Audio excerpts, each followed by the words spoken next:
Glory to Jesus Christ. Welcome back to another episode of City of Desert.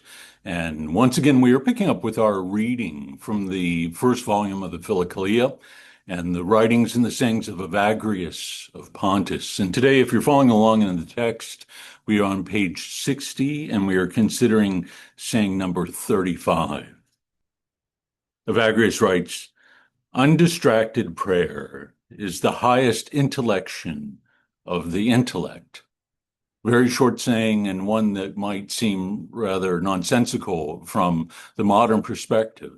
But if we remember that the fathers used the word intellect not as we do, as associated with reason, our natural perception, but rather as defined by the Greek word nous, that is, eye of the heart, eye of the soul, through which we come to comprehend spiritual realities, again, in a way that is beyond the limitations of our natural faculties. And so the nous purified of the passions, and when the heart has been stilled, is able then to perceive the highest of things in regards to spiritual realities, as well as to perceive the nature of our thoughts, where they come from, whether they are from demonic provocation or arise from our own depths, but also allows us to see the things of God,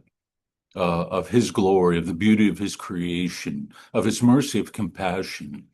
And so when Evagrius tells us undistracted prayer is the highest intellection, that is when the mind and the heart are perfectly still, and we are not giving ourselves over to following stray thoughts. And our only movement within the heart is our desire for God. It is then that we reach the highest level of intellection. He tells us that there is nothing that impedes our vision of the mercy and the love of God. This is pure grace. Certainly, there is an ascetic element of it, where we give ourselves over to the life of prayer and fasting and vigils, spiritual reading, all the things that form the mind and the heart. But it is only by the grace of God that our hearts are purified to such a measure that they're unimpeded in the vision of spiritual things. And so let us pray today for the gift of purity of heart, that by God's grace we might come to see His glory now and in the future, in eternity, in the fullness of the life of the Trinity. Thank you, and God bless you, and have a wonderful day.